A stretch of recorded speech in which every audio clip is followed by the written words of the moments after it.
Hello, everyone, and welcome to Vex Warfield. I am Vex, your host. Tonight, I'm going to bring on Sean Stryker, and he's going to talk about a few, well, actually, quite a few things. We're going to delve into a little bit of the background of maybe the not so well known financial history of, well, the world, I guess. Uh, we're going to talk about several different things that go back into the past and attach to the future and to the present. Of course, everything is connected. You know how I love saying that. Um, oh, I forgot to put this up on screen. Give me just a moment.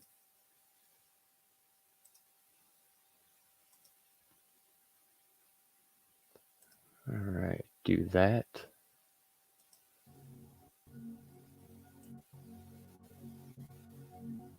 And then do that. All right. Now, I'm waiting for Sean to join me up here. He's probably got to do a little wrestling match with his phone, so please be patient. Uh, be up here as soon as he can get up here. Until then, one thing I wanted to touch on a little bit is, well, I was going to originally make this broadcast about propaganda and how basically it's the root of all this problem. Hey, Rebel Jack, good to see you. And, well, it will attach into what we're going to be talking about tonight. So I thought I'd go ahead and do a little bit of rambling in that area before Sean joins us. The propaganda itself, I mean, I know you guys have heard me. Um, I'm waiting for you to click on that link, Sean. Um, with all the stuff that we're going through right now was wholly unavoidable and was snuck past the American people. Um, I brought it up before. I'll continue to bring it up because I feel it's from my research and everything points towards this. It is the center of this problem that we are dealing with right now. It is the reason why the dumbing down of America is working so well. And basically polluting the minds of the populace as a whole. Now, all this was done by design, of course. And that's part of the reason uh, uh, what Sean is going to be bringing up here in a little bit is going to tie into it. Sorry, I've distracted myself. I apologize. But the financial situation was always used as a tool that has been used to the fullest. I mean, we can just go into today's financial, well, basically pit that's going on right now, and we know how basically this currency is worth nothing by design. They want to crash it down and cause chaos, and then swoop in and say that they're genetically modified stuff is the best way to go. Here, everybody choke it down, and you'll all be assigned doctors, and we'll separate you into individual portions: men over here, women over here, children over here. They must go into their own indoctrination. And with that, I bring up Sean Stryker. If you'll come on, work with me, StreamYard. I pressed the button. Oh, there we go. Can you hear me, Sean? Lima Charlie 5x5. How are you doing tonight? Good. 5x5 indeed. Yeah, I was just basically doing a little bit of filler and connecting a few dots. Is there anything that I don't know if you were able to listen to me whenever you were trying? Oh, and there he goes. Damn it! Get a new phone, Sean. A new battery, something. The Salt Lakers. Good to see you. 25? Question mark. Yeah. Let's see. Where was I? Oh.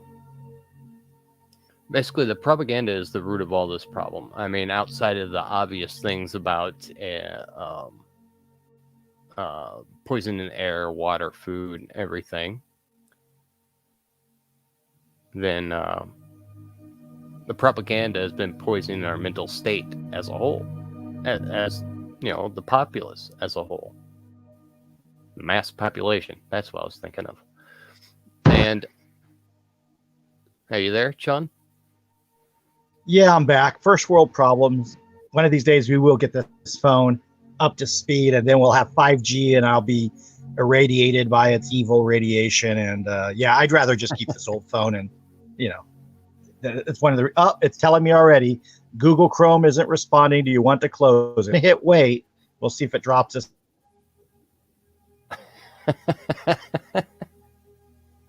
Famous last words. Hey, Miss Red Badger. Scrimshaw, good to see you both. But the propaganda has been a central thing for me since basically before I started getting vocal on YouTube. The propaganda has been such an obvious thing, it mystified me how everybody was still being sucked into it. But after, dealing with it and seeing it for what it is after all this time, then I've grown to recognize it when it comes across. And it still catches me off guard to this day. Every once in a while, I catch myself right in the middle of their propaganda and eating it up with a spoon. So I know that nobody can be invulnerable to it. How you doing, Sean? This would be what, third time's the charm? I think Google's mad because we're it's telling us to wait again. Hold on. We'll hit.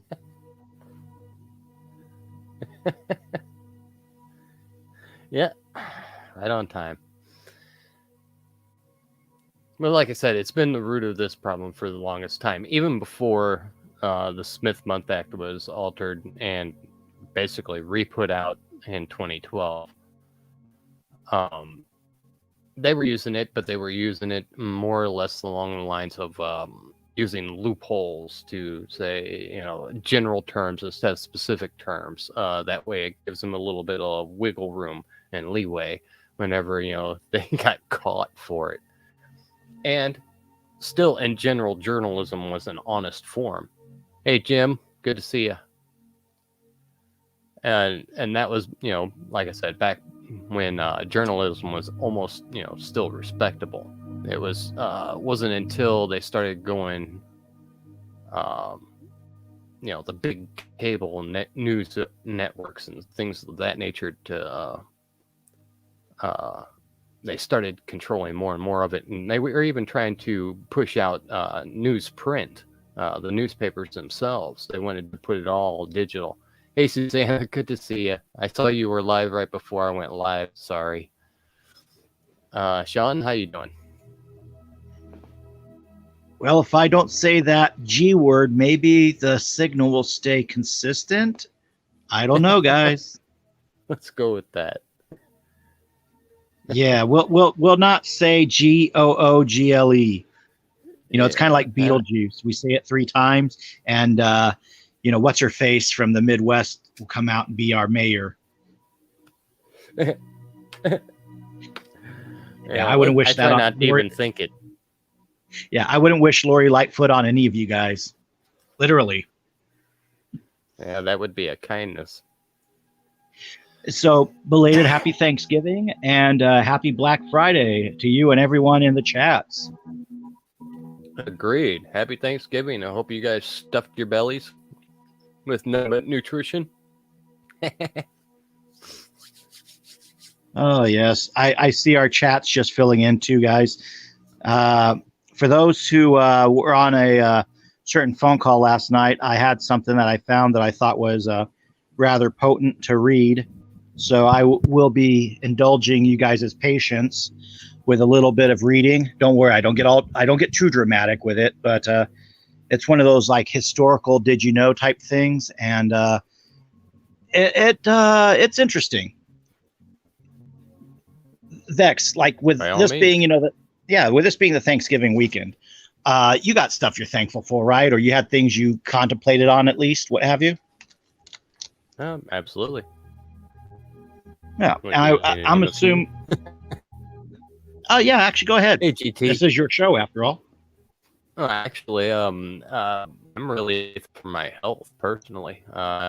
Some of you guys might know, some of you guys might not know, but I went through a bout of my lungs collapsing, and it just happened to coincide with the beginning of this COVID thing. But I dodged kind of a bullet there, and did a lot of research and found out a lot of medical things. Hey, God's Night, good to see you. Veritas, you too. Good to see you.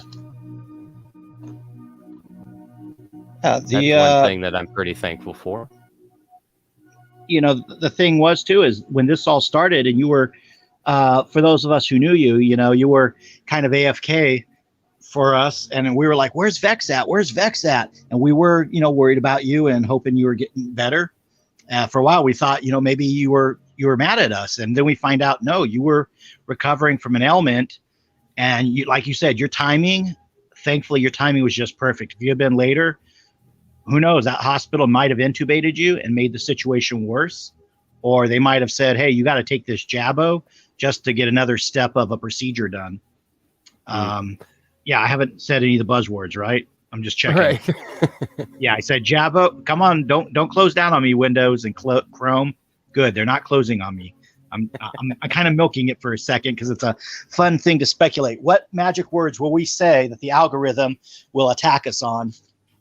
You know, we're all becoming self-censoring like 1984.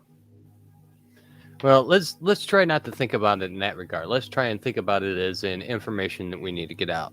Did you want to go ahead and start on the reading? Yeah, I wanted to do that because I do want people to get we don't know where we're going if we don't know where we've been.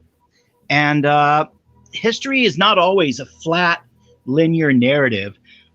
Sometimes I'll listen to people on different phone calls, wink, wink, and they'll be confused over what I consider to be simple points, because there's the de facto system that we talk about a lot trains people to think linear in a straight line, and that helps. But sometimes you got to do processes that are like a ping pong ball, that they go one way and then they go back the other way, and then boom, you're back on course. But you have to do that as like a check mechanism, and I'm staying vague on that purposely. But you probably get a reference to what we were referencing within the last 24 hours. Anyway, with history not Carolyn. Being linear. Welcome, everyone.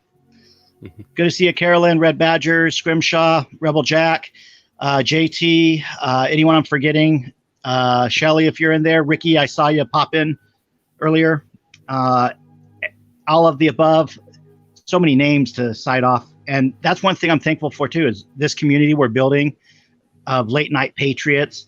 We don't always get along, you know, like the folks at Ton Tavern or at the other taverns in Philadelphia. But at the end of the night, we shake hands and we say, hey, what are we going to do for our country? And history's like that. It's something I'm thankful for, that there are people who all came together and formed these United States despite disagreements. And when someone wants to say something as simple as an answer, sometimes, but we find out it's a lot more nuanced than we thought. So I happen to come across an article from weeklyhistory.com. You can add a slash after that of 2016, a slash after that of 01, add another slash 24, one more slash, then 90, and a final slash. And that'll get you to the URL, the web article I'm going to be reading to you guys. And I have some interconnected stuff I'll follow up with conversationally after that. But this is a website that does history. And the series is called Did You Know? Hence the inspiration for tonight's title. And I'm not taking credit for writing this, but I did want to read this to you guys to just let you know how in our founding, things were not black and white or just cut and dry. So from Did You Know? Awesome History Stories for American Patriots, Young and Old. The article is entitled The Money Men of the American Revolution. This was written on January 24th, 2016 by a person only known as Susan. And it seems there is a link to them if you want to give her, or in these days, we can never be sure it's a her, but I'm pretty sure it's a her. Anyway, you can give that author credit for what I'm about to read off to you guys. It's going to be about a 10-minute read. So if you like listening to my voice while having a cup of coffee, this would be your moment. If you don't like listening to my voice, too bad. Apologies. We'll just bear with it. Yes. It's not as bad as nails down a chalkboard, although I kind of like that sound. I'm weird like that. Yeah, I used to do that to purposely aggravate other students in my class. Oh, well. The moneymen of the American Revolution. Robert Morris was known as the financier of the Revolution. Without the efforts of Robert Morris and Haym Salomon, America would not have survived. One of the unsung heroes of the young nation, Robert Morris, was the richest man in America at the end of the Revolutionary War. At that time, the battles were over, but America faced an even greater crisis. Because of the state's fears of oppression by a federal government, Congress was virtually powerless and had no way to raise money to take care of business. The troops had not been paid in years, and now that the war was over, they wanted the money due them so they could go home, support their families, and get on with life. But the fledgling government had no money to pay them. Protests ensued. Some officers even surrounded Congress and held it ransom, trying to get what was promised them for years of hardship, struggle, and deprivation. Congress entreated the states to send funds, but the states were under no obligation to do so, and there was no power in Congress to demand funds from the states. So after all those years of bloodshed, sacrifice, valiant honor, and commitment to a dream, our young country was very near imploding from within.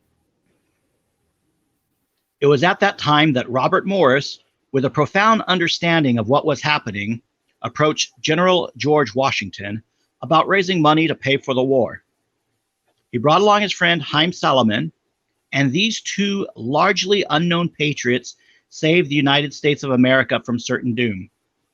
Both men sacrificed their entire personal fortunes to breathe life into the American nation as it was born, and died paupers.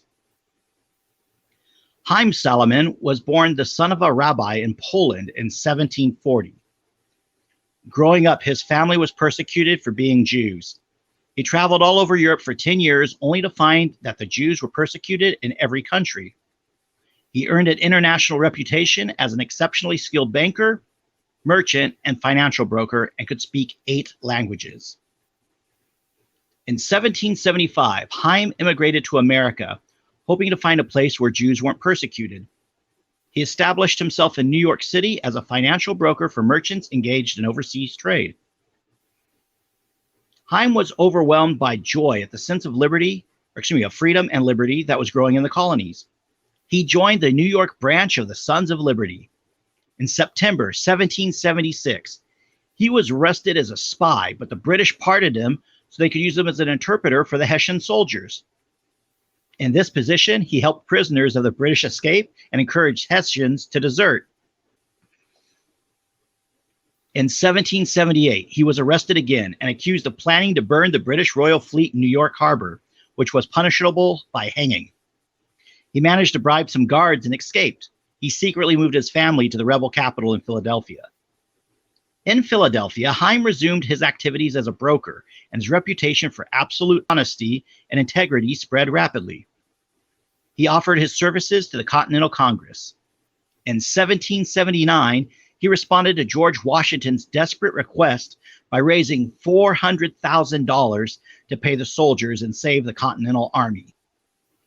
He quietly arranged for loans and grants to assist James Madison, James Monroe, and other rising stars in the quest for American independence.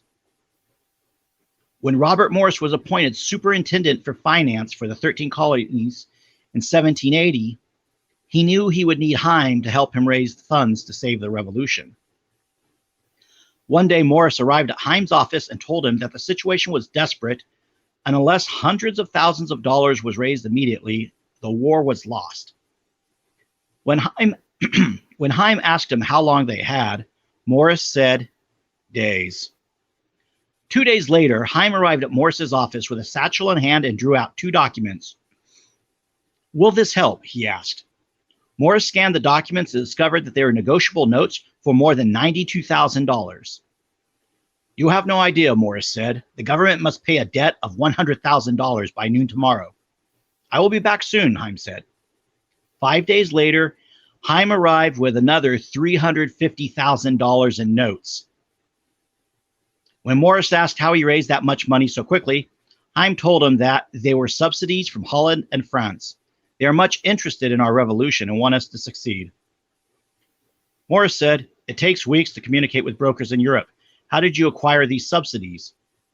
I know their representatives here in Philadelphia. They're gracious enough to accept my personal guarantees in these matters. Morris shook his head in disbelief. How much is your commission in these transactions? Heim tossed a hand indifferently. Nothing. No commission. You're giving your commission to the cause? This is my country, my home. It is little enough that I do. I'll be back next week. During the weeks and months that followed, Heim returned regularly to the office of Robert Morris with more funds. In the 3 years from 1781 to 1784, he brokered more than 75 financial transactions that provided hundreds of thousands of dollars for food, blankets, ammunition, medicine, muskets, and cannon for the Continental Army, as well as pay for the soldiers and the government officials who were carrying the war on their shoulders. He committed his own personal fortune of hundreds of thousands of dollars to the cause. He worked long, arduous hours traveling to New York, Boston, and other cities to meet with representatives of foreign banks and institutions. Solomon went to France and raised an additional 3.5 million British pounds from the Sassoon and Rothschild banking houses and families. In the last weeks of 1784, Heim's health began to fail. Doctors diagnosed him with tuberculosis and ordered complete bed rest. Still, he worked on, driven by his love for liberty and his new country. Heim died on January 6, 1785, at the age of 45. Only George Washington, Robert Morris, and a handful of patriots knew how much Heim Solomon had done to save the new nation. Both men sacrificed their entire personal fortunes to breathe life into the American nation as it was born, and died paupers. And there are citations below that article. But without Heim being able to broker those deals, we could see essentially that Robert Morris was at a loss of what to do next. So as you come out of this Thanksgiving, be thankful that there are people willing to not take pay for liberty and willing to even work through their illness to get the mission accomplished. And it's also a narrative breaker. Vex had wanted to talk about propaganda. A lot of folks want to blame this group or that group for problems and paint everybody as being a negative influence in the affairs of the United States. Here's a fellow who was told, hey, relax, take bed rest. He didn't stop working. He didn't have any money as a result of what he was doing. He gave all his money to this nation.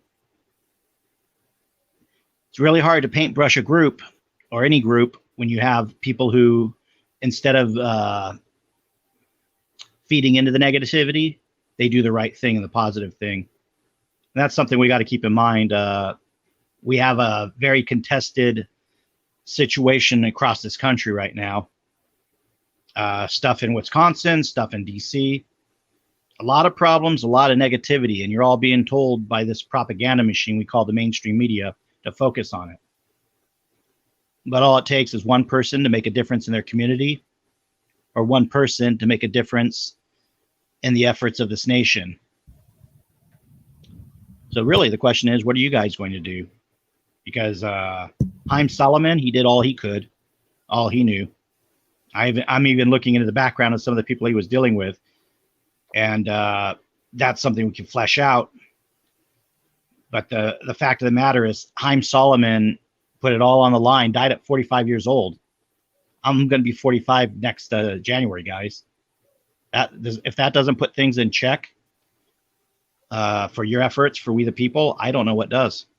I yield. Thank you, Sean. Well read, I should say also. it's something that has been lost because of the propaganda. It's the fake it to make it scenario in, well, popular culture in itself. Now, it's all flash, no substance. Well, we need to change that. We need to bring back morality. We need to bring back duty and honor and just a man's word. This has to be brought back. And if we can find ways to teach it, that would be one hell of a good thing for everyone. The propaganda wants to keep us from, well, being at any type of peace. They don't want you peaceful. They want you agitated. They want you bitching and complaining. They want you screaming the loudest. And as I'm fond of quoting a Metallica song, an empty can rattles the most. The sound of their own voice must soothe them, hearing only what they want to hear and knowing only what they heard.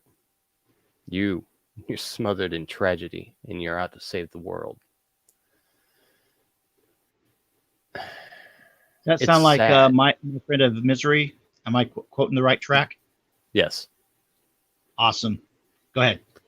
I mean, it's a sad thing if you think about it, and it's doing nothing, no good at all. Now, we know, what's been happening to us. We're at war, and there's no ifs, ands, or buts about it. It's just nothing official has been declared. Quite frankly, anything that's official is, well, not for us. I mean, they have turned everything upside down and backwards. And the only thing we can really do is try and put it back. It's either that or fall into the chaos. And we can't afford that. They're already trying to kill us. We have to be smarter than them. And this would be the perfect opportunity for me to say, if you haven't already gone to the national-assembly.net website and checked it out and signed up, please investigate it, do so. Because right now, we need people who are interested in basically not bitching about what's going on, but doing something about it, getting involved. I mean, bitching and complaining, what's that going to get you? But how would you like to learn about the way our Constitution was originally drawn up to tell them what they're supposed to do, not for them to impose it upon us? They don't have the right. They have been bullying us into all this stuff, and people are accepting it. So much so that it's breeding complacency. Even with the smart people who understand, or at least start to understand what's going on, they'd rather bitch about it than do something about it. Now, I know it sounds like I'm starting to pick and, maybe even agitate people, but I'm not trying to. When I was growing up, this wasn't a question. I understood what honor was. I understood what your word meant. I grew up that way. And this is something that it desperately needs to be put back into society as a whole. What's up, Survival? Good to see you. Sean, you want to jump in on this part? Yes, I do. Our word is something that when it comes to an issue of debt, we give a person the promise that we will pay it. And I like to always, reflect that in the Old Testament. Again, if you have debt, you're the slave. If you have credit, you're the master. When these public servants, and remember they are servants, put debt in our name without consulting with us, it is up to us to remove them, because we did not need those expenses. We did not request those expenses. However, in their de facto system, we're on the hook for it. There's two options. They made the debt, let them pay it. After all, they signed their name on the line. Move over to the de jure system. Let them work off paying it off. Or agree that we're honorable and we accept what these, they're not even leaders because they're appointed now. At least that's how I view the Dominion machines appointing this leadership. Mm-hmm. If we're going to say that, hey, we're going to agree to that debt and pay it off, then we best do it fast, because debt is a matter of honor. If your word is your bond and there's a debt incurred, it needs to be paid off. Well, these public servants, again, have signed us on for trillions of debt that extends beyond our grandchildren. And they know they've done this. So if people are not aware that this debt was taken not only unfairly and illegally, and also unlawfully, more so unlawfully than anything else, they're hoping that we will, in the name to keep our honor, pay that debt off and keep grinding and grinding and grinding. They're using our honor against us, folks. Let alone they were not honorable in giving us that debt and thus turning us into debt slaves. So the righteous thing to do, the honorable thing to do, is to refuse that debt and pull ourselves out of that contract that we never signed on to in the first place. This would go into the 16th Amendment. Well over 30 states did not correctly ratify that 16th Amendment, which would render it null and void. The issue is getting the judges who are paid by that system to agree with you. And there were judges who were agreeing with that.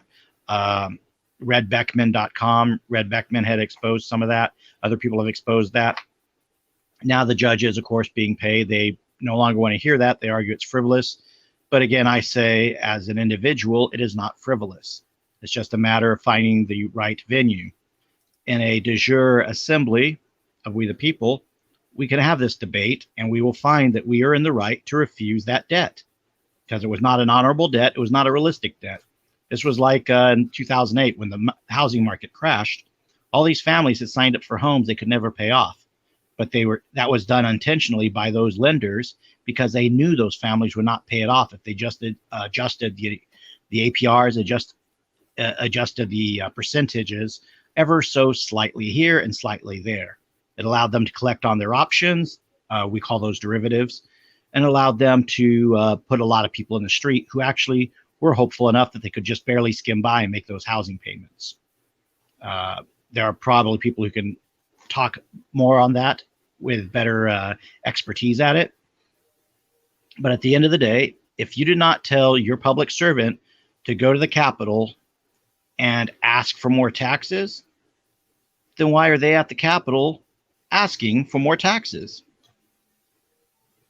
Exactly This is a logic exercise, folks. If they're supposed to listen to you and they're jumping to make things happen without asking your input first, the process is wrong.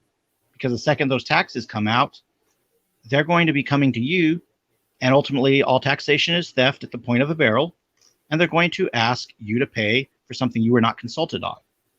The very initial spark of the revolution, amongst all the other causes, is taxation without representation.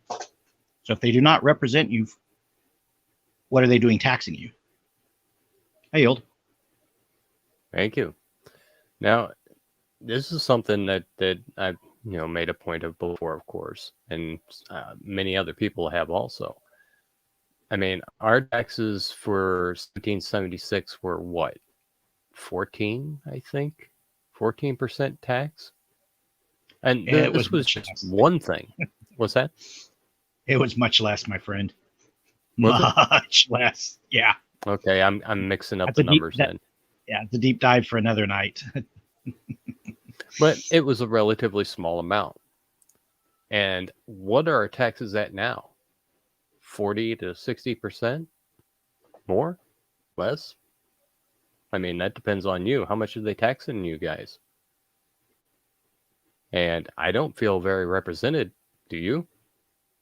I mean, none of the stuff that I want to be put in place is being in place. I mean, hell, we've had a national election and and nothing turned out the way we wanted it to. the 80% that are sitting here going, no, Brandon's a fucking retard. Sorry, can I say retard? But How many E's did you put in it? E-tard. Yeah, I just started it with an E. There we go. Oh, okay. I was going to emphasize the re. Retard. Yeah. Anyway. Yeah. And this was something that we took on the largest standing army of the time. Granted, they weren't all massed on American soil, but it was still quite large.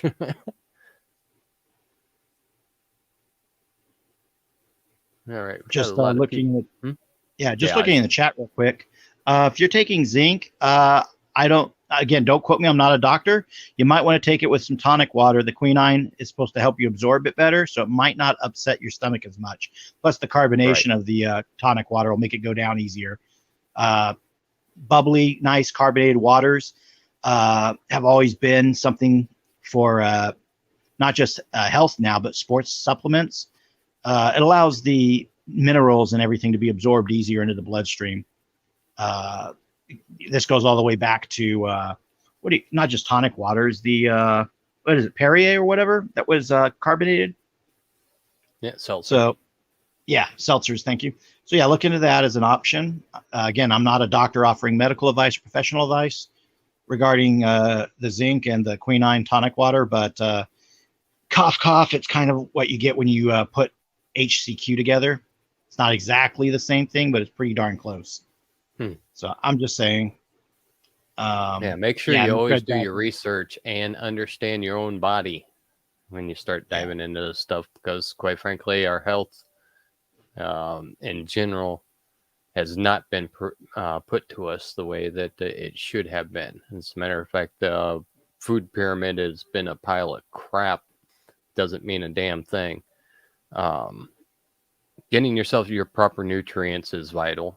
Knowing what vital nutrients you are lacking is pretty vital. So that would be one thing where I'd encourage everyone to go to their doctors and find that out. And then you can target what you're lacking and bring your whole body system up to speed.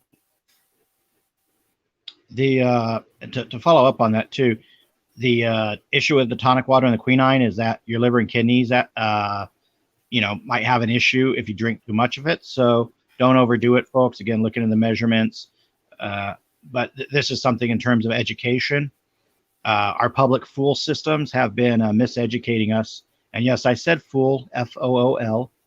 They've been miseducating us about health ever since Carnegie's got their fingers into it. Instead of preventing illness, it's all become about surgery to extract the cancer after you get ill. It's become about preventative measures. Yeah. And instead of being proactive, it's been reactive. And anyone who's been in combat or anyone who's trained for that knows that it's better to be the one with the initiative versus reacting. And that goes for your body and your health as well.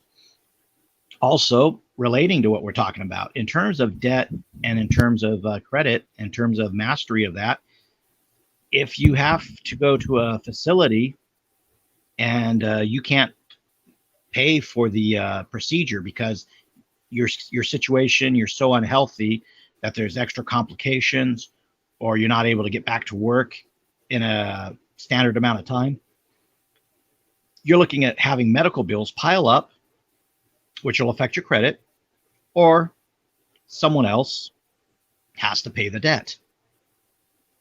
And that means somebody is, one way or another, somebody is enslaved. Without the force of the state, taxes cannot be collected, which means that the people who are taxed are being put into a form of slavery. Individually, yes, you want to account for yourself. And this means try to stay healthy. Now, with the recent cough going around, a lot more people out there are paying attention to their health. Unfortunately, they're doing it chemically and reactively, putting on sanitizer, covering their faces, versus, hey, how about I get some zinc into my system? How about I get some vitamin C? How about I eat better? How about I just if I don't take amino acids, at least eat enough red meat that the amino acids are in my system, so I'm able to digest other food and get better processing of minerals. If I can't eat those things, how about I take a probiotic to help me digest those materials? You have to be on top of your stuff these days, folks, and that correlates to our governance. If we are not on top of our governance, we are going to have problems. Rhyme of the Ancients is asking, is tonic water good? Does it have a taste? If you get the one with high fructose corn syrup, which I would not advise, it'll taste like a sweet soda, but clear. If you get the one that's diet, unfortunately, you got to weigh out the sucralose. So it's one way or the other. It used to be you could get these things with pure ingredients.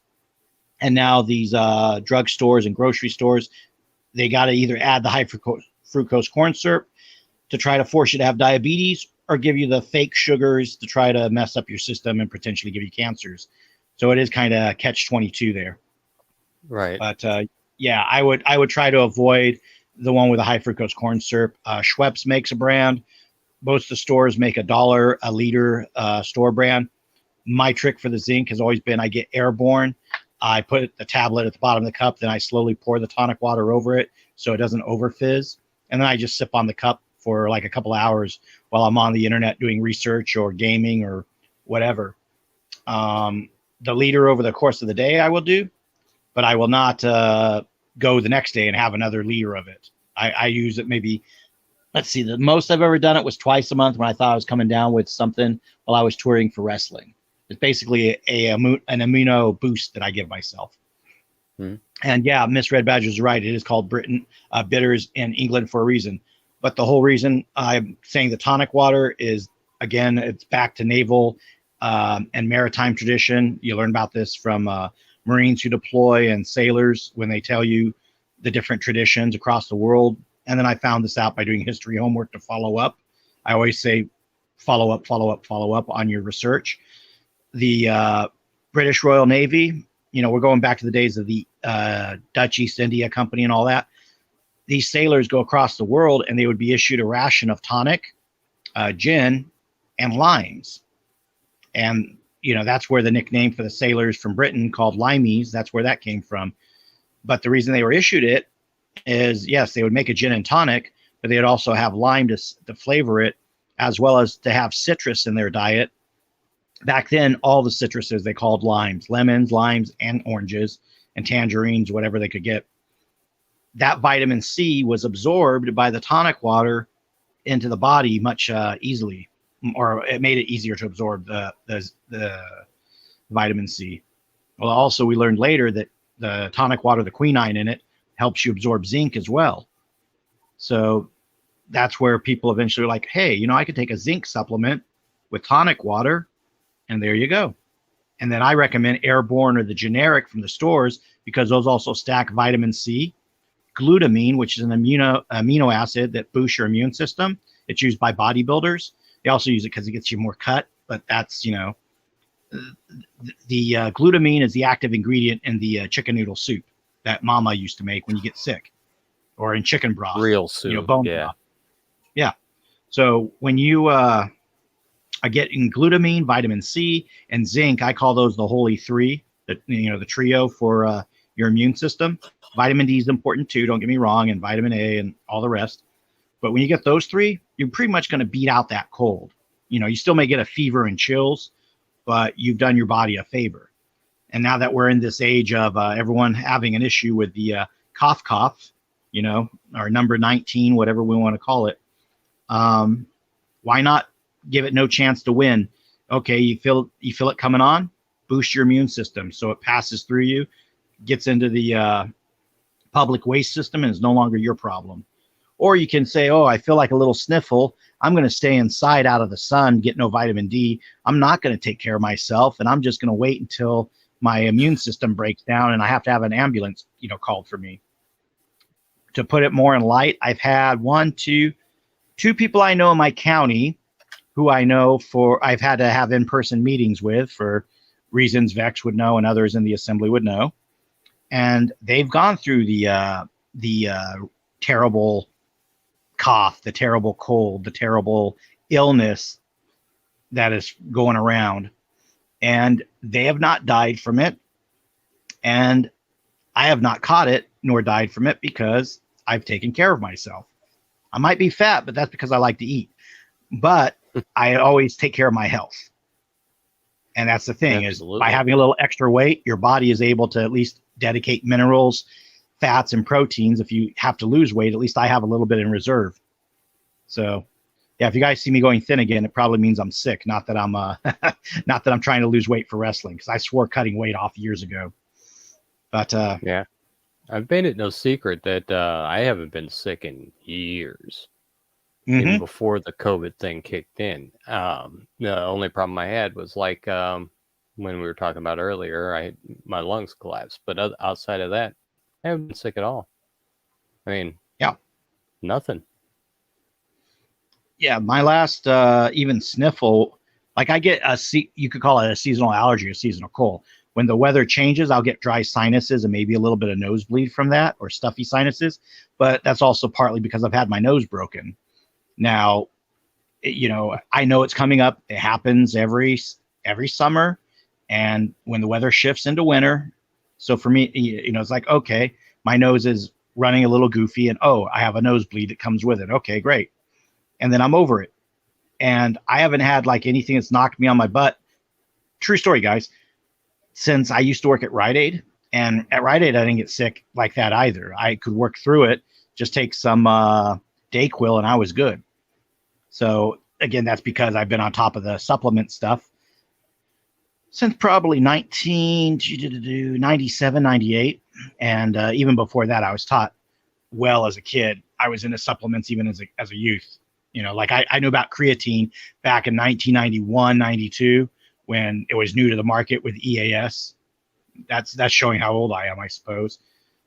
But, these different things that are out there, folks, it's just like learning about your government, whether it's de jure or de facto. If you don't learn about your health and you're not accountable for it, then somebody else will have to be accountable for it, whether it's the doctor, the hospital, the taxpayer.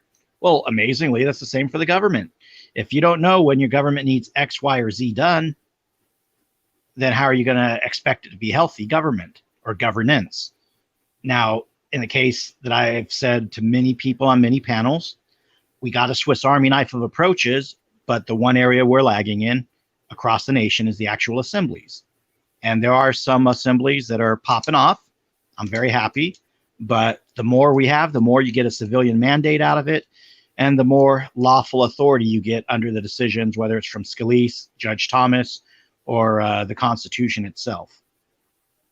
So that is, my hope is that you guys will realize if Haim Solomon can work through tuberculosis and wind up dead and penniless in his efforts, we're at a point, this country is ready to implode from debt, social strife, or the aggression of a foreign enemy. In this case, the new tool of the globalists is China. Or all the above. Yeah, a combination of the three. We're in a scenario where we got to decide: do we want our governance to be for us or for the globalists? And what are the mechanisms to prune this government to get this tree of liberty bright green again? Some of you are going to say it needs to be watered. Yeah, it does. But you got to do that in the right process.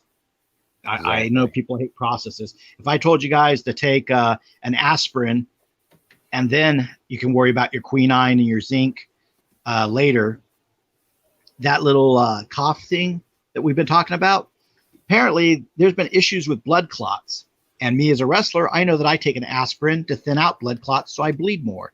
It's a stunt in the pro wrestling business. Why we'll drop anywhere from 1 to 4 aspirins, depending on how much we expect to bleed for a match. Little secret there for you guys. Not healthy, but that's what you do before you slice your head with a razor. No big deal. Well, if I told you to take an aspirin before addressing properly the illness of this cough number 19 that's flying around, guess what? You might have an issue with a clot. It might bleed. It might hemorrhage. And I might have screwed you up. If I tell you take the aspirin later, first treat yourself with the minerals and the supplements that will heal you. The aspirin you can take later for the pain, but because you're already fighting that virus, the odds are the clots have already been dealt with. And again, we're seeing other issues coming up too. So don't take this as gospel truth right here with the use of aspirin in these regimens. But a lot of this stuff coming out, you're finding out that this particular government manufactured sniffle, it has some tricks up its sleeves, especially because now there's yet another propaganda piece coming out. There's another variant. Hopefully variant doesn't get us knocked off YouTube, but there's another variant. They want us to be afraid. They want to shut us down for Christmas, which isn't going to happen. It a variant. Exactly. It's a fucking flu mutation. Yeah. We're in flu season, guys.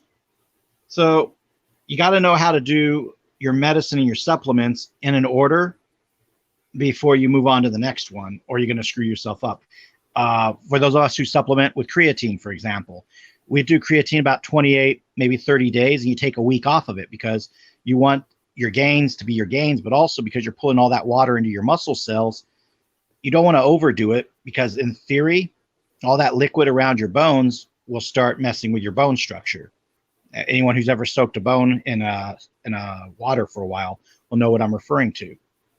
It's why a lot of folks who take creatine, they don't know what they're doing. They get sports injuries as a result. And it's a great supplement. I love it. But there's even a week or two where I'll stop taking my Bang energy drinks just because I know I got to cycle the creatine out of my system for a little while. I'll take other drinks with caffeine. Go ahead. You gotta balance yourself in all the things you do. Correct. It's just like, silver's great for killing stuff, but you don't down it every day because, quite frankly, that would be bad for you and could probably turn your skin blue. But I mean, yes, balancing, and you have to give your body what it needs. No more, no less. That's all there is to it. And once you find out what that balance is, you can write it right on through. I mean, what he's saying about he has to take time off of it. Well, there's wisdom in there. It's just like, it's just like doing some drugs. I mean, in moderation, it could be beneficial, but if you go all out, then it gets bad, doesn't it? That's my little 2 cents. Yeah. Let me think. One other thing I could add on to that real quick is the silver itself. We were talking about supplements, having some colloidal silver with you, in your med kit, whatever, even in just keep it in your medicine cabinet so that you can have some and put it on your finger. I know it's going to sound weird. Put it on your finger and put it in your nose because that's your nose is your filter for all those particles. And if you got silver up there, it'll kill those bad ones. Wouldn't hurt to also, ingest some orally. Not a lot. You don't need very much at all. Just a little bit. I have a little spray bottle that I have it in. And I spray about 4 little sprays in my mouth and call it a day. Just for a little information's sake there. Yeah, and moderation is always bad. I don't suggest it. Yeah, well, there's wisdom in that too, Miss Red Badger. I'll jump on with the colloidal silver. That actually, when I reference, I haven't bought any colloidal silver probably for about a good year and a half since I'm so ahead on the supplements. But I'll get the tingle in the throat or whatever. I'll make a little, gargle with a colloidal silver thrown in with some water and some iodine. Mm-hmm. I'm good to go. And I've also done the other thing where you put your head back and just use the dropper to drop the colloidal silver straight into the nostrils, and it works. I'm not gonna lie to you guys. It's like, oh hey, that kind of tickles the nose to have to snort it like you're underwater for a second, but next day it's like, oh, I'm good. Well, that's why I suggested putting it on your finger and then sticking your finger up your nose. Veritas was asking me to clarify. Yeah, like I said, I have colloidal silver and I have a little spray nozzle on it so I can spray it in my mouth. I also spray my finger and then I'll put my finger up in my nose and move it around so it gets all the silver on the inside of my nose, and that keeps you from drawing in bad stuff to make you sick. It kills that stuff. Like I said, the filter, well, your nose is a filter for that stuff. So is your mouth. So if you have it coated with silver, then it's harder for you to get sick because you're not intaking the particles that make you sick. Yeah, and this is something to think of. This global governance system, which it's global healthcare system. When Carnegie came along and the rest came along, they threw out those homemade homeopathic cures that have been working. They labeled it all as snake oil. Well, some of that snake oil actually worked. Some of those old methods worked. I referenced aspirin earlier. Aspirin's made, if I'm not mistaken, from the bark of the oak tree. That was introduced to us by Native Americans. So why is it one remedy from nature works, but another doesn't? It's because of whoever's selling it and slapping a label wants you to buy it. Bayer, we get into their background. They're a pretty controversial company when you look at their background, but they sell you aspirin. Everyone, two Bayer a day, right? So in terms of propaganda, we'll believe the propaganda about the aspirin, but we'll shy off the colloidal silver. So yes, moderation. I'm seeing some references to that in the comments. Moderation's key, but also, do the research and ask yourself, are they saying no to this because it's propaganda and they're trying to scare you from taking care of yourself? Look at how much Bayer and the companies and their little corporate conglomerate are involved in big pharma and big medicine and big hospital chains versus the other products that are out there that may not have as many ties, that may have independent distributors, bottlers, manufacturers. I'm a big advocate of BioPQQ. That's done wonders for me. I know someone right now, he's recovering from COVID, and then now he's noticing he's having issues with tremors in his hands and, tingling and stuff and tremors in his fingers. I looked at that. I'm like, okay, he comes from the wrestling world like I do. And I've had that before COVID. So it's probably his nerves and not the illness. He beat the illness. Thank the Lord, right? So I send him my whole little regimen of, hey, you could do this, this, and this. It's probably your nerves, so go get some BioPQQ. Naturally, I plugged for a certain Voldemort of the internet, who shall not be mentioned, who sells BioPQQ. But I also gave him the Mitsubishi of America site and another link. AJ. Yes. Let's not get Vex kicked off here, right, Vex? Who was that mysterious voice? I don't know what you're talking about. Exactly. But I gave my friend Harvey the information and a couple of places where he can get it and do his research. But I know for a fact I really haven't had those tremors too bad in my hands since I've taken the BioPQQ. And like I said, I've had surgery, and the surgery sites have their sensitivity back, the scar tissue. I can actually feel a pinprick on it, that sort of thing. So if it works for me, hopefully it'll work for him, because part of the other issue, if you don't know about Tumeric and swelling, I was diagnosed or informed when I had my bicep surgery that I had bursitis in my elbows, which means there's fluid putting pressure on the nerves and the bones. The bursitis is from the wrestling background and going to the gym, blah, blah, blah. Well, turmeric for swelling. If you don't know about turmeric or getting selenium, then, if you don't research, you don't know about it. You take the supplement, the symptoms go away of the swelling, and guess what? You're healthier, you're happier, and now you can get involved. Take care of yourself, take care of your family, take care of your community, and then your communities will take care of your state, and your state will take care of your nation. At least that's the idea. But if any of that's out of whack, if you're not financially healthy, if you're not physically healthy, spiritually healthy, mentally healthy, how can you expect to, be in a situation where your family will follow your lead as a parent? Or let's expand that. If your family's not healthy, your family's known as the troublemakers of the neighborhood. And I don't mean troublemakers politically. I mean troublemakers like the kids are always out late, knocking over the mailboxes, and I'm sure a few of us might have done that in our youth. Or in my case, I was a backyard wrestler, so there's a few lawns I damaged as a kid. I admit it. I actually once Irish whipped somebody through a fence. It helped he was 400 pounds. But, yeah. Mhm. Sorry, Mrs. Maddox, wherever you are. I didn't mean it. Yeah, we knocked down a fence with a 400-pound friend. But long story short, if your family is all out of order and drama and this, how can you show up at a city council meeting and say, yeah, city council, mayor, I have this great idea? They're gonna be like, dude, you're the known problem of the area. We had to send 5 cops to your place because your son was dealing drugs. Yeah, don't raise that son deal drugs. Instill in him at that early age where his nation is, and yes, his nation will eventually need him. Not maybe in the military, but just as a person, as a patriot, as a national, as an asset. Continue that forward. If your family's on the up and up, when you do, state your purpose in any assembled body, they're going to be like, hey, these guys are on point.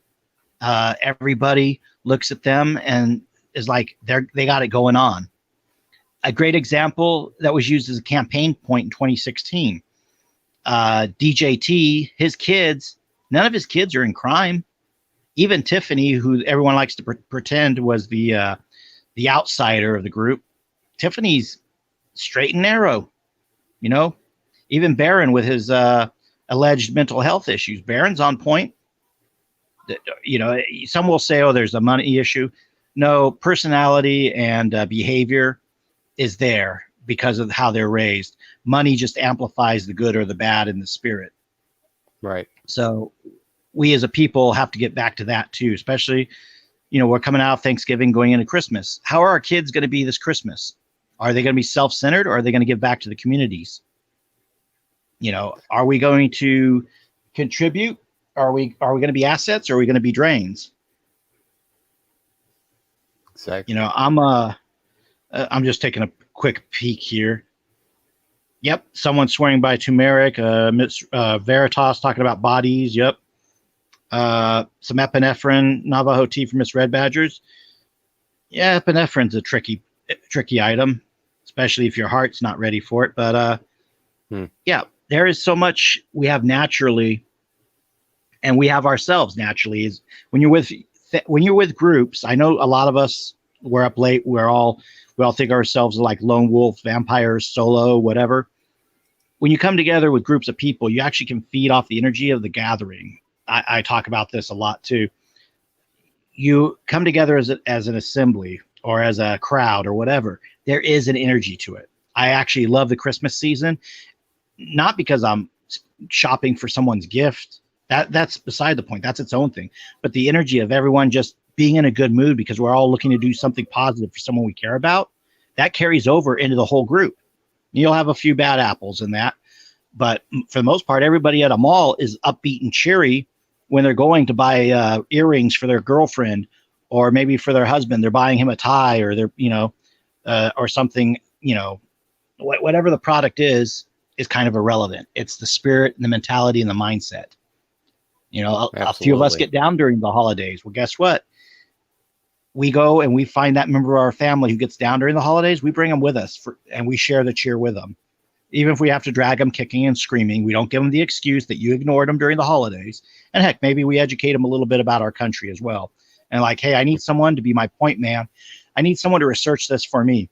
How much research do you know about? How much can you do? I'm gonna wrap this up, Vex, because this is it's not just a time thing, but this is actually pertinent to the research part. A few of us who we're patriots of different types, different stripes, different colors, and again, all of us have our different beefs with each other. Last night, I did get out of the panel at a decent time, but I'm in a panel with some people from different chats and channels on YouTube, Discord, what have you, and things just lined up in such a unique way that it's like, wow. And I'll have to do some follow-up on this. And I'm sure your listeners are asking, what the hell is Stryker on about? Let me clarify. When Kyle Rittenhouse had his trial going on there in Wisconsin, all of a sudden, towards the end of this, when he was getting essentially acquitted, found not guilty, whatever terms you want to use, social media, mine included, and that of a lady named Kelly Ray who brought it up, we were getting messages about a girl, Crystal Kaiser, Crystul, like Zur or Zer. Everyone was pointing out, well, what's going on with her case? Okay, she too had killed a child molester, the one that was molesting her. And the issue of it being first-degree murder was that she went somewhere, she came back with a gun, killed the guy, stole his car. Those are still her abuser. Those of us who've researched issues with women and child trafficking, this might not be out of the ordinary. And the way I look at it is, okay, one less child trafficker, child abuser. And why do I say that? Because it's admitted. Well, let me get this to you. This is more relevant. We were looking at her court case. She was, originally charged murder in the face, and the court case is still going on, by the way. For some reason, they don't want to charge her with murder in the first anymore. It's dropped. And this is kind of crucial. When a DA drops that charge, they're going to try to get her on the side charges, and that's fine. Why did he drop that first charge? They couldn't prove premeditated murder, or it would look bad, one of the two. Or option 3, she's giving them something they want. Some type of deal is going on. We were thinking about that. So we looked, and I looked at her Wikipedia, which blatantly admits, it's blatantly out there, the guy abusing her was filming her while she was underage. And he was filming other children. I'm like, that's a big red flag. And we discussed it as a group, and we're pretty much realizing that DA may be messing with her charges because the footage of the other children or her is out there in somebody's hands. There may be a whole ring of people abusing these kids and filming it in that particular area. I'm pretty sure there is. There's always, crime cartels, and I'm not a fan of the bar or the blue line or any of that because they all back each other up. So we're looking at that like, hey, what are we going to do about it? We're suspicious about this. How do we investigate this?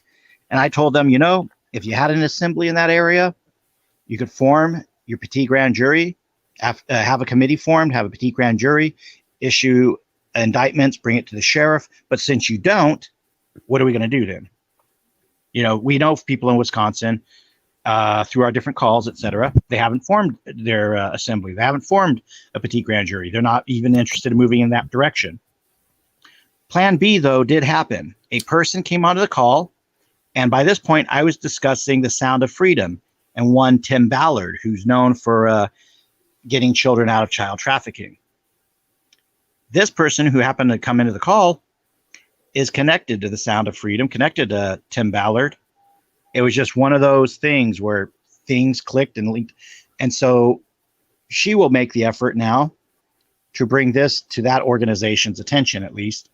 And it's kind of weird if we hadn't, as a group of just patriots, saying, what can we do to make things better? If we hadn't had that long in-depth chat, time-wise, she would have dropped into Discord, seen that no one was on, or we weren't talking about the topic, and she would have bounced, right back out of the conversation. And the funny thing is, it was several of us that all come from things with different views. We have different discussions. Those of you who know Kelly Ray is from Maurice Delk's Circle of Friends, we had her there. We had KS from the BMT and the Trey and all that. He's in that panel. Carolyn Lowe, she's in that panel. I'm in that panel. A couple other people in and out. So we're all having a nice scrum of discussion. We are assembling, if not in person, at least on the internet, to say what difference can we as people make? What should be justice for young Crystal Kaiser? Is she a mass murderer? No, she came back and killed her abuser. Was it premeditated? You could say, yeah, but knowing the situation with women when they're abused or trafficked, that type of stuff goes on pretty frequently. And I even proposed, you know what? If they're going to sentence her, give her a sentence of community service. And the punchline is she did her community service already. She killed the child abuser. I yield. That's a hell of a point. Yeah. One of the things that I wanted to originally do with this Friday night show is basically use it as a platform to help other people and answer whatever questions, that came up as best as I could. Now, granted, I'm no authority on anything except for the stuff I've learned. That's the only thing I consider myself an authority on. But even that in this day and age doesn't give me, quote unquote authority. All I can tell you is what I've come to know is the truth. And bringing people together to work towards a common goal works every fucking time. Now, I say it with that emphasis because that's exactly what the assembly represents. A bunch of individuals getting together for a common goal. And nothing gets by you because everybody has a say. Everybody has a vote. And it's just that simple. I mean, it seems like going against this corporate government is insurmountable, but it's not. We are so powerful in comparison to them that they are quaking in their freaking boots right now because they know we're getting together. And they're doing everything they can to make sure we don't. So the more that we have people backing us up, the stronger we get, even though we're stronger than them already. And we can yell it to the rooftops. Hell, we don't even have to yell it. We can speak softly and present a piece of paper and make this shit go away. Isn't that worth fighting for? Isn't that worth doing something? Isn't that worth getting involved? Just something as simple as ending child trafficking. Ending the abuse to our people. These are globalists injuring us at every level. And they won't stop unless we make them stop. And we can. We can. And we should. All right, we're up into the second hour. I'm going to go ahead and drop the StreamYard link, see if you guys want to come on up here and throw your 2 cents in. Link's going in now for you guys. And I'll go ahead and pin it at the top in YouTube.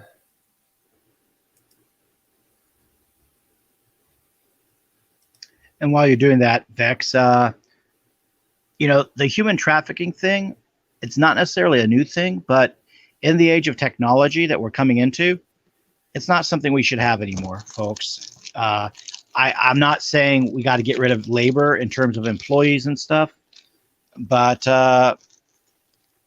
the issue of bringing people in to be slave labor when we have our own native populations in each different country, that they need work. Us as folks who work, I'm not saying this to favor the companies and corporations that are out there. If you're working for a mom and pop, put your ego aside, maybe work for $8 or $10 an hour. Because as a fully tenured ride age shift supervisor in the late 90s through 2012, right? With my keys for being a supervisor on my hip, I was making $14.95 an hour running a night shift, etc. Basically, I was an assistant manager without the title because I liked my union benefits. If I had gone over to assistant, it would have been a different situation. I did the math on the money. Kids today have the ego that they deserve to start for $15 an hour. Now, I get there's inflation and everything. If you're actually adjusting, we'd be getting over $20 an hour. I believe it's $22 an hour if we adjust for inflation. So let's throw the inflation argument out, though. People do not need to be gouging employers for so much money for introductory level jobs, especially when they're going to be making more than what supervisors would be doing just a couple of years earlier. Because guess what? It means the supervisors now have to make more and the management has to make more, et cetera, et cetera. Companies cannot afford this, especially the mom and pops. So a little bit of humility would make all of us across this country get in to that opening job, work our way up the food chain. Conversely, in terms of humility, there was a point where I was being brought along to mow lawns and doing my best mowing lawns for a lady who was contracted by the VA to go and mow lawns for all these veteran homes, because the veterans being bedridden or the homes are owned by the VA as part of their mortgages. And, the VA actually buys homes, folks. I don't know if you guys know, that's one of their little side hustles that the government gave them the power to do. So we're mowing these lawns. I wasn't getting $20 per lawn. I got $20 for the whole day. And this is 1990, 96, I want to say, late 96. No, correction, early 97. It was just after I got back from 29 Palms. I was still getting my reserve pay, but I just hadn't found the full-time job yet. So I was collecting unemployment and for $20 a day mowing lawns. And eventually I got my first guard card and life took off. But while doing that $20 a day job, think about that. We have people who don't even want to work for less than $20 an hour. I was getting lizard guts blasted into my face because I accidentally mowed over a fence lizard. Sorry, lizard. I feel bad about it to this day. You get green grass shards and things splashed into your face, your blue and white Nike Air Jordans, because that's all you had at the time because you're, just starting out, turned green by the time I was done with that job, a couple months later. If we can't say to ourselves, hey, $20 a day, I don't need to own a Porsche, but maybe I buy a Honda. Americans, because we have been propagandized by the Kardashians and these ultra elites that are rich, we don't understand that we don't need to blow all that money on something just because the brand is stamped onto it.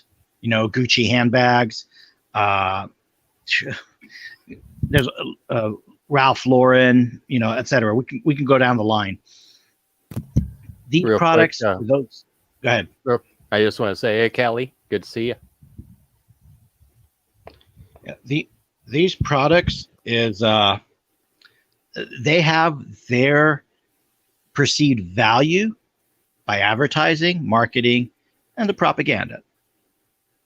Okay, I'd rather have a solid Ford truck from the 70s that can take a hit, to drive around and live through a car accident than the modern Ford. But the modern Ford, oh my gosh, have you driven a Ford lately? You got to get the one with all the bells and whistles and, all these internal gadgets. No, get a vehicle, get you to and from work when you start out. And guess what? It won't cost you a lot. So you making less money at the time shouldn't be an issue. We're not teaching the next generation to live frugally. We're teaching them to take on debt. If they take on debt, they will become a slave, as we've expressed earlier. So we have to get a culture that knows the value of a dollar in hard work, but also understands that much of this stuff, it's fluffed up. I've seen in California, the Mercedes, BMW, which were considered upper middle class cars. You got people out of high school and college driving them around and treating them like they're beat up cars, like they're, Civics and Hondas. Maybe it's just because people in California are snotty. I don't know. No offense to fellow Californians, but you know who I'm talking about. We got the people that come out of LA County, Orange County that think they're celebrities already. They done nothing, but they'll be putting around in those cars and they still don't consider a Mercedes or a BMW to be enough. Fake and it it's to like, make it. my God. Well, yeah, exactly. But you got a car with butt warmers. Mercedes Benzes are known for having the little butt warmers in their seats. Don't get me wrong. In winter, they feel great. Hey, But- Nate. Greetings, Nate. Nate comes in as I'm talking about butt warmers. It must be a sign, right? But just saying butt warmers is ridiculous. It's like, who thought to put heaters in the seat of a car to warm your butt cheeks? That's like a luxury item, folks. It's Just not turn on the... like it is. Yeah.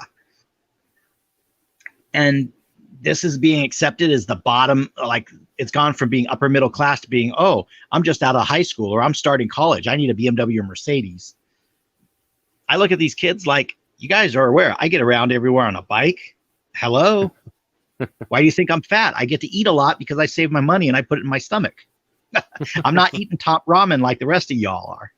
Mind you, I live 5 blocks from a college, so I get to have these conversations with these young kids. This culture has been rewired by this propaganda. It is up to us to make our propaganda of liberty and freedom, more so freedom, by the way. There is a small distinction between the two, but we want that to be our propaganda. Sell that. Yes, if you want to buy the expensive car, great. But, how about some responsibility? If you plan long term, if you struggle a little now, the payoff down the road is greater. Versus don't do anything and there's no payoff. Or do everything right now and, put yourself in debt.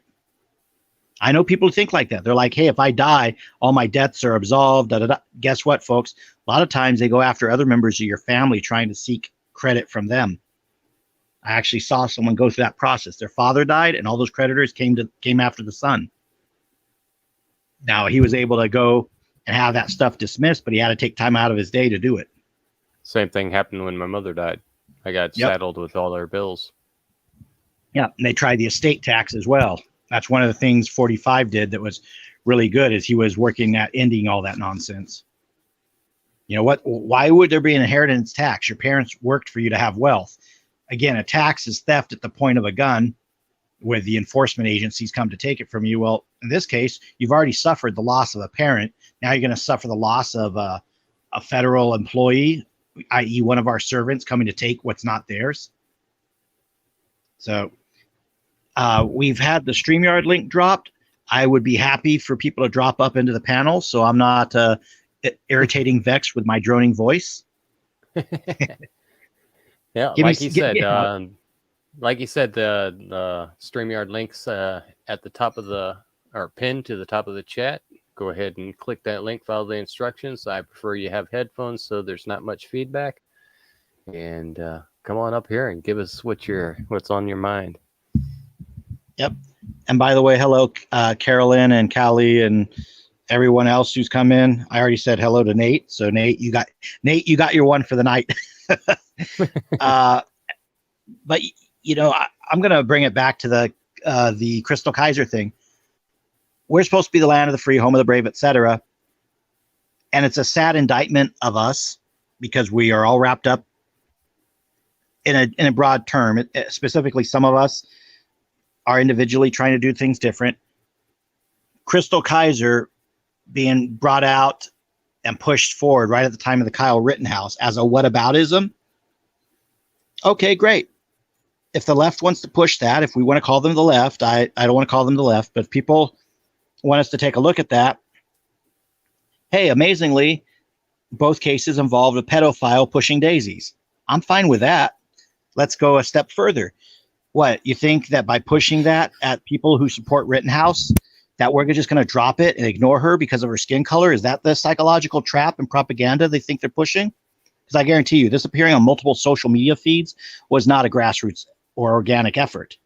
And again, the case is about 2 years old. So why did it just pop up now on the radar for a lot of conservatives? Because somebody was pushing it at our market like it's a rebuke of Rittenhouse. No, guess what you done did? You done got people's attention on it. People like Carolyn, people like myself, Kelly Ray, a lot of us who, when we find a bone and we bite into it, we're going to be on top of this case now. And if we had Wisconsin with a general jural assembly fully settled, they could make some motions on that particular case. We don't have that, so we're doing plan B, which is getting hopefully Tim Ballard involved and a bunch of other concerned parties involved. We're going to put a spotlight on that now and get that young lady justice, because in the land of the free, home of the brave, someone abused by a scumbag, that scumbag should have been used as a Christmas tree ornament, to paraphrase Anunnaki, who, by the way, was roaming around on YouTube earlier tonight. So wherever you're at, Anunnaki, I miss your jokes about AOC and her goat teeth. But, that's a joke for another day.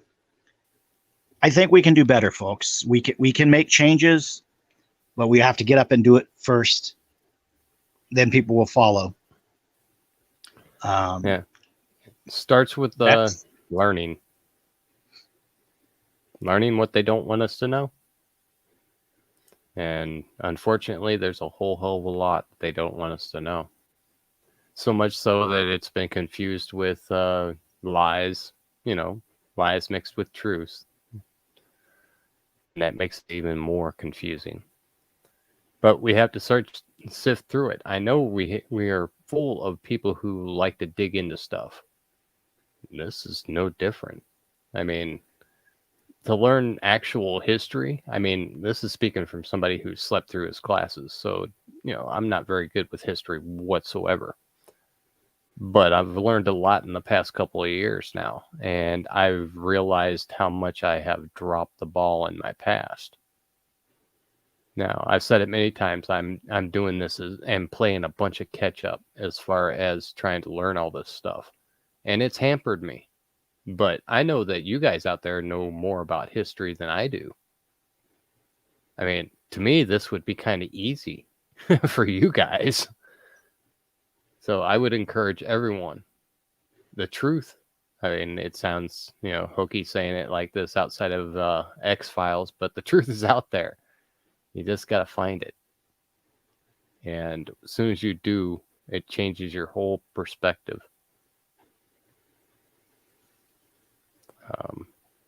Yeah. Vex, you're right that the truth is out there.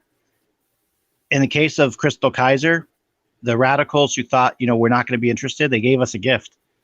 Because I'm with you in that, like you didn't study history. Okay, I studied history, but the Crystal Kaiser case, all that history is going to be new to me. Find out what mitigating factor the DA decided to drop those charges. Then finding out, oh, wait, we can't find out why, but look over here. Appears this guy's connected to a trafficking ring or worse. Guess what? You folks wanted to try to use propaganda to guilt trip us. Now you got motivated people, and we're going to get more motivated people. There's going to be more motivated people. I may not be able to reach over into Wisconsin and affect what's going on there, but because we know some people in Wisconsin, we can at least say, hey, try this out, see if this works. Try that out, see if that works. Just like Callie Unknown and a lot of people around her, they were doing petitions, and now we have a Fifth Circuit decision. And I was listening in to Michael Flynn and Patrick Bryan talking about that decision. And they were like, wow, that decision actually spanked a lot of federal agencies for what they were trying to do. So good job on the people working on petitions. And that tool of the Swiss Army knife, you did really good. Boom. That's what it takes, guys. Whether you don't have to agree with every different process. I've told Hippies for Trump, a good friend of ours, we need people out there putting up posters and, visually you're creating the optics. It's the follow-up. After everybody does the rah, rah, rah on the steps, get together, trade phone numbers, trust your fellow patriot. Yeah, there's going to be a provocateur or two. You'll be able to sniff them out. They always smell like feds. Maurice, when he went to the Rittenhouse decision, he had Where's Waldo? Everybody called that clown out with his fake abs and his Where Waldo outfit. And then there was another guy with a bullhorn. Everybody knew that dude was a Fed. The whole chat just blew up. Fed, because the guy was just trying to instigate fights. He didn't have anything constructive to say. So you knew you can sniff out fakes real easy, folks. But you got to make those actions. You got to meet in groups and say, hey, I got a poster that says, I don't like the cough number 19 floating around. I have a sign that says, fire this doctor, rhymes with ouchie. How about you two meet together? And then from that meeting, you guys say, well, what can we do? Do we want to do an assembly? Do we want to do a petition? Do we want to call our congressman? Do we want a phone bank for someone who was put in jail because they wouldn't wear a mask? Do we want to send a letter of appreciation to that little girl that, got her school board removed because she said they should be arrested for for messing with her? What was it? 39 times, whatever that they, were trying to kick that little girl out of school. There are people that are in all different walks making moves. Are you making a move? Are you doing something? I'm going to go ahead and yield with that and sit back because I am seeing that we are at an hour and a half. Our panel is still just you and I, Vex. Mm-hmm. And I also see requests for stories. I might be able to pull something out of my hat, but you may or may not want to hear it. So I'll let you guys work on that for a little minute. Let's see. You have to give us at least something about it so they can decide. Well, Vex, you wanted me to talk politics and pro wrestling as only I can, right? Yeah, it would be a good analogy. Yeah, I can do that. You're gonna have a chuckle because it relates so Oh yeah, Cali Unknown's laughing about that Fifth Circuit. You're right, Cali. They are mad, but hey, what are they going to do? They wrote the rules, and we just use their own rules. It's like you said petitions. Okay, we'll give you petitions. You say call our congressman. Okay, we'll call our congressman. And if they don't react, you step outside that. You say, okay, we're de jure now, and as a de jure assembly, check this out. See these things? They're called requisitions. You see these? These were grievances we've been sending to you for the last few months, and you did not address those grievances. So you pushed our hands, and we, the people, have responded in kind. Let's see here. Mom says, da, da, da, da, da, da. I'm just skimming through the comments here. Well, if they don't get on the panel, I'm going to have to explain to them that we do have, yes, we do have politics in pro wrestling, and I'm going to bring it into a real example of things. A real world case. Well, have at it. Darn it. It's like you're the judge and I'm the lone, prosecutor or defense attorney presenting the situation. So it's only my word. It's always good to have the other person, a third person up here so they can relay the questions while you moderate, So. Yeah, well, let's see. We'll go ahead and dive into this and let you throw this analogy out there because it works very well. And, it pretty much illustrates it. Plus, everybody's relatively familiar with wrestling in the first place. So go for it. Well, pro wrestling has to regulate itself, being that it's a very unregulated business, especially since Vince McMahon in the 80s went and did his whole sports entertainment angle that we're not under sports, so we don't have to pay the taxes to the athletic commission. Like, why would you pay an athletic commission for predetermined sport, right? So the thing with wrestling is it's got to regulate itself somehow. And so people have heard, this is why I was waiting for people on the panel. I want to hear if I can get that gasp out of them. I'm sure they have heard the term wrestlers' courts or locker room courts. There's different terms for it. Right. But it's a wrestler's court, essentially. When someone has aggrieved the wrestling community and the wrestling community takes care of it. It's actually not a, how do I phrase this in a way that doesn't break kayfabe too much? Well, it's not formal with a judge and a wig and a gavel. You get what I'm saying? Yeah. I was going to say real quick, hey, Common Sense Common Law, good to see you. Yeah, I was going to say, to riff off of Common Sense Common Law's name, it is kind of a common sense common law solution, though, that the wrestlers, since they don't have government oversight, they do regulate their own ranks. Mm-hmm. Now, a great example of this, a while back, there was a wrestler in a company I was in, and the young gentleman, and I don't use the term gentleman lightly because he was not a gentleman.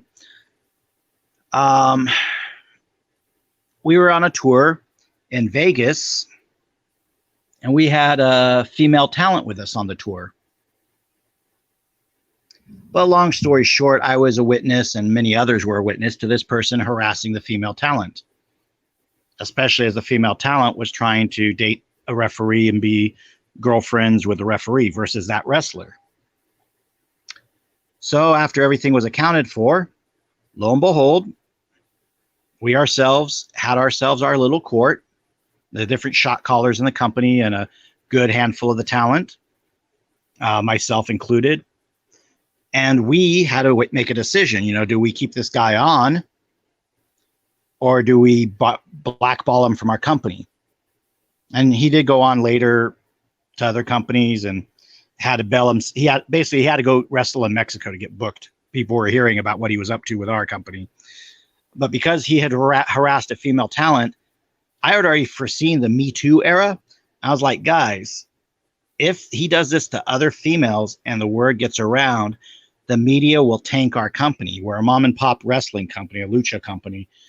You can't have a guy like this doing these things to female talent or family members of female talent, because next thing you know, not only is the word going to get out, no one's going to want to attend a company that puts up with that. No one's going to want to buy tickets with someone who was essentially trying to creep up on a girl and have his way with her while she was, romancing with the referee. That's not acceptable.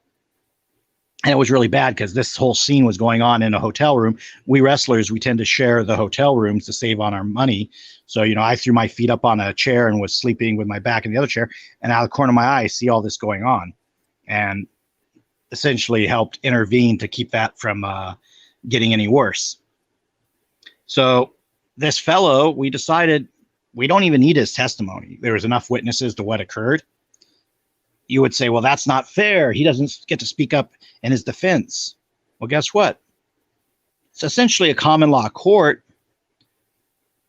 But this fool, from his actions, even though we banned him from the company, I need to correct myself. It was a female talent in that she helped with the company. Her mother was the wrestler, and she had been with the company since the 90s. So she'd been around for a long time, and that was not cool that someone's daughter you essentially were harassing. But we got rid of him. But even in doing the right thing of blackballing this guy and making sure people knew not to have him on the roster of the company, wherever he was trying to get booked in California, the daughter quit volunteering to help our merchandise stand, and the mother quit wrestling for us. We still lost out because of the actions of one person in the negative. Inversely, people could have a positive reaction.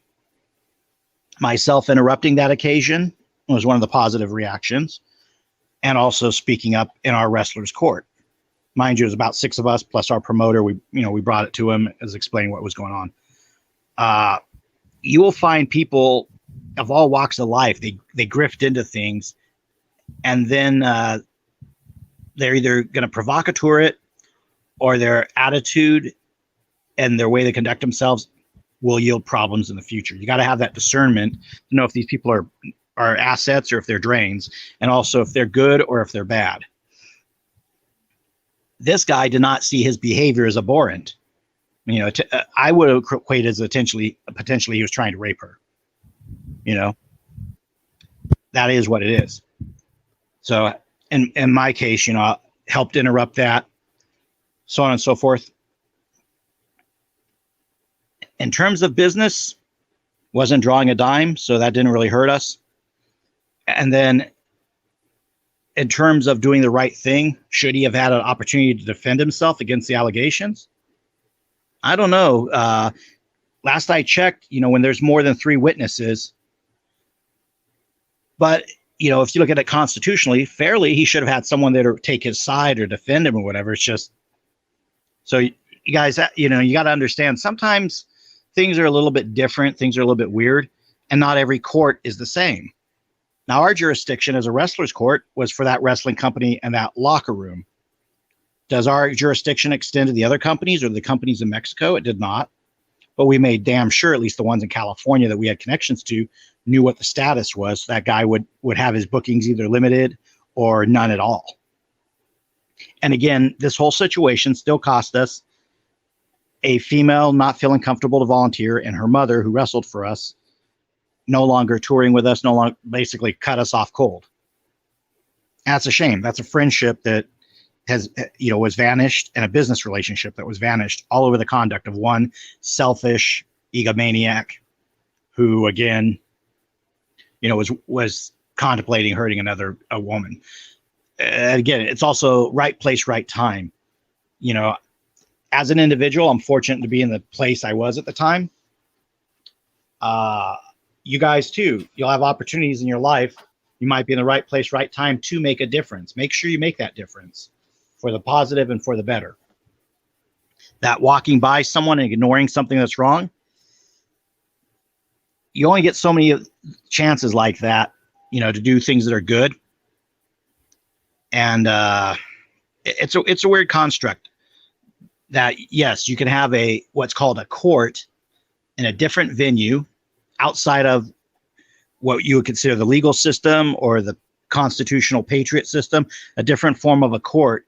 But in this court, you could almost look at it as all of our word against this person's word, and he wasn't even there to defend himself. But essentially, by way of witnesses, and by way of him not even contesting, he yielded by not even coming back to our events. It was pretty much decided that he's admitting his culpability, his guilt. what you would call silence is consent. Well, that's actually a funny thing. It carries on in the legal world and the lawful world. When these folks can't argue against you in a court, a lot of times they've consented, such as when someone gives you a ticket, that cop doesn't show up to court. A lot of times you win because you are denied your chance to confront your accuser, and the judge will side with you. Or in other cases, it's like when a judge flees the bench. He's yielding the ruling to you. In this case, this fellow did not show up to, meet with us at the ring when we were, going to discuss the issue. So be it. So, when I tell people this stuff with, women getting trafficked or abused and stuff, it's a little close to home. Oh yeah, it does. There's been, in the wrestling business, there's been people mistreating women. And when we find out about it, as a general rule, promoters take care of it and usually side with the women talent. But there's always a but. People have to speak up and say, hey, my rights were violated. Wrestler XYZ did something to me or whatever. We find out about it, we'll take care of it. Sometimes quietly, sometimes loudly. But the person who's also been victimized has to speak up. Now, these folks who are children out there that are human trafficked, a lot of times they don't have that chance to speak up. This Crystal Kaiser young lady, she'll have her chance to speak up now, but I think her voice needs to be augmented. I think we, as a group, can look at that case. Again, it's like the left shoot themselves in the foot every time. Having made a decision and intervened in a situation not exactly like that, but too damn close for my liking, I would say that, we should probably look at what can we do for her, and just things in both common law and even maybe in the legal system that will keep those things from happening again. Because a lot of folks noted on the panel I was in, the courts always come down against the women and tend to side with the men on that issue. Now, Me Too, some of these allegations being false out there, that does happen. But often enough, there are enough defenses, genetic evidence, freaking time frames, journals, tickets from when you rent a Uber or a Lyft, your travels, etc. If there's nothing to an allegation, you can usually prove it. So we as a culture, we got to stop buying this propaganda, for one, that any woman testifying against a guy is lying. That's been something that's existed since the days of the Salem witch trials. The women can't be trusted. Some countries, of course, they say you need several women to equal the witness of a male. Now, I'm not making a big liberal thing of women equal rights here. I'm making a thing of, if you do the right stuff, if you're actually upstanding and working hard, yeah, there are going to be a few people who are going to target you for it. But overall, you shouldn't be in these situations where these negative things happen. Just your credibility alone. If you're an asset, if you're a good person, your credibility alone will usually carry the day. If your credibility is shoddy because you don't care about nobody and you don't do anything for nobody, well, guess what? Odds are people are going to believe those allegations. So I'm going to go ahead and yield with that, since you guys are kind of we're going on late here, an hour and 43 minutes. I don't know if my story was necessarily entertaining, insightful, boring, or what. But yeah, there are wrestler courts. We do have them. And a lot of times, the defendant doesn't get to speak up. But usually it's because it's, real stuff that they would be put in prison for. At least in our case, we exert our authority as far as we can within our circuit. So I'm going to go ahead and yield to you, Vex, if you have any commentary or anything like that. Yeah, well, I wanted to point out the fact that what you described about the wrestler's court is essentially the way our courts were originally supposed to be designed. You took care of it locally. You took care of it in your community. And if that didn't work, you brought it to, say, a sheriff to try and mediate it. But it didn't go into the courts. you discussed what was happening, and if you had a problem where it couldn't get resolved, you brought it to somebody else who could play mediator. And that's just how it was done. Now all this stuff where we go into the courts for everything, this is all a de facto setup system. And they do that to confuse and, well, essentially take over the way they have already. We're supposed to stand up on our own 2 feet and be a man or a woman, whichever you might be. And yes, only 2 choices. Stand up, be a man, own what you've done, or just stand up for yourself. Our courts were not supposed to be designed for lawyers, but they are. You're supposed to be able to represent yourself, stand on your own accord, and use your word as your bond. When that came into question, it was brought before, like I said, if you couldn't get it resolved between the 2 of you who has the conflict, you brought in the sheriff or somebody else of authority that could help you help be the mediator in the situation. And if that didn't work, or it got complicated in some way, shape, or form, you brought it to the assembly, the people of the community, to help resolve the situation. And through that, it got investigated as a singular thing that happened. Then it's deliberated on, and they come up with a decision and bring it back to the 2 people involved. Not the 2 people and their lawyers, the 2 people. Because it's none of the lawyer's business. This is just the way it's supposed to be done. When you need an interpreter to tell you what things mean, everything gets lost in translation, and that's the way they want it. So the more you know about common law, God's law, natural law, the better off you're going to be. And the assembly takes you that route.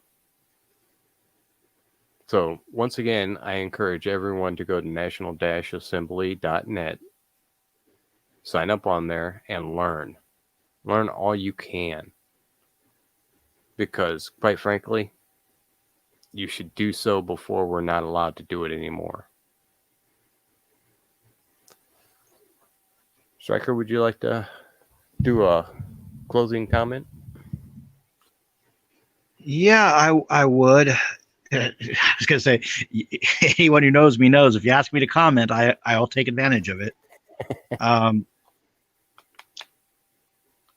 Yeah, I was seeing in the chat people needed Rebel Jack to do play-by-play for me. I do apologize. Just been paying attention when you started, then. Yeah, I hope I didn't go too long on that tangent or on that story. But here's the thing. When I made the point of jurisdiction, the jurisdiction of we the people is the de jure assembly, the grand jury, de jure, petit grand jury, de jure, etc. Just like the de jure of the wrestling business, wrestlers is in our own locker room, and then being fair to other wrestlers, let's say their companies are assemblies, we let the word out that, yes, you probably want to blackball this guy from your locker room because he's bad news. He did X, Y, and Z. And the worst part was it turned out it wasn't the first case of him trying to abuse females on events or on tours. So it's one thing for a wrestler on tour to go to a bar, have a beer with a girl, they go back to the room. It's another thing for someone who's forcing himself onto females. So, we did what we could to mitigate that damage. If we had gone to the legal de facto system, right, and had the guy arrested by the cops, et cetera, the tour in Vegas would have been stopped. Everyone would have had to do a report. We would have had to jump through a bunch of nonsense legal hoops because, again, the crime in this case was prevented rather than it actually happened. I have a knack for stopping bad guys. I've actually stopped carjackings, among other things. Go me, right? It was enough that we made the decision that this guy's a liability. He's negative to his community, i.e. the wrestling business. like I said, he had to go to Mexico to get himself over and get a name and, do stuff down there. Because in Mexico, it's very easy down there. People are wearing a mask. They can hide and you can lose track of them. But if people in Mexico had been notified to keep an eye out, I'm pretty sure he would have had much of a career down there. Again, we're in California, so our reach is limited. If we look at it as an analogy for the assembly, other than the element of a common law court where you're allowed to defend yourself, that we skip out that process, we essentially had everything we needed. The promoter was in the judge role, myself as a witness, and I guess you would say I would have been in a prosecuting role since I was the one that stopped the assault. The other parties, you had witnesses of an effect of a smaller than petite grand jury, but for a wrestling roster, it was more than enough. As men and also as women, you're responsible for who you are around. This is your freedom of assembly. If you hang around losers and troublemakers, and then you're like, well, why doesn't the law work for me? Well, you're around the people who want to, constantly go above and beyond and cause trouble. If you're with people who want the community to do better, then show them how to use the law, not to cause trouble, but to actually solve trouble, to solve problems. Look for solutions instead of problems. Be an asset instead of complain about the problems. Because, trust me, I was one of them little gothy kids in high school. I had hair all the way down to my chin and a ponytail and, black trench coat. I got all those props, whatever you want to call it. I understood the complainers, but I was always like, you know what? I'm going to do something about it one of these days. One of my steps was, getting in the Marine Reserves. The other was being in the pro wrestling business because I felt it would give me a platform. The platform kind of went away with the cough, cough 19, but it still doesn't change the fact that you got to go and do things. Complaining about things won't get them done. And I see in our chat, we got a lot of people who are doing things. I would hope anyone who's new or listening for the first time tonight, you get motivated to be a doer, not a complainer. And Amen. With that, I yield. Thank you. With that, I'm going to go ahead and thank you, Sean, for coming up here and telling your stories and putting forth, the good things that we all need to know. Encouraging, getting stuff done versus, discouraging, just complaining about the situation. So once again, thank you again, Sean, for coming up here and hanging out with me and doing the show. I want to thank everybody in the chat for participating. I love it when you guys do it. And with that, I yield, and I'll bid you all good night and sweet dreams.